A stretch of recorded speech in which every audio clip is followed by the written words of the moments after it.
we were on holidays. Shauna Evans-Renault sees her doctor, Terry McGinnis. He diagnosed her 8 years ago with a condition called hemochromatosis. It's a genetic disorder that causes the body to store too much iron. He found it using a simple, inexpensive blood test. You get a call saying there's some irregularities in your blood. It's a little bit alarming, but when it came out that it was something that was totally manageable, it was certainly comforting. Hemochromatosis is managed simply by giving blood every few months. Symptoms include chronic fatigue, hair loss, and abdominal bloating.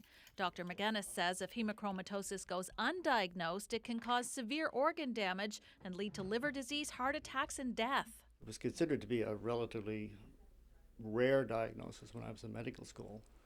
But as I said, about probably 15 years ago, I came to realize that a lot of people not a lot, but a fair number of patients that I had seen for other conditions actually had hemochromatosis as an underlying diagnosis.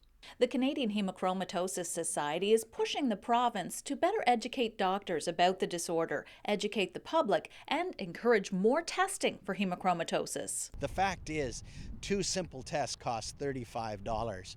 Heart failure, liver disease, cancer is up in the hundreds of thousands. We could help save the health department of PEI a considerable amount of money in healthcare dollars. The health minister says he's listening. We have asked the clinical leadership, particularly medical affairs here in the province, to look at the guidelines and obviously to have discussions from a clinical perspective with physicians here in the province of Prince Edward Island.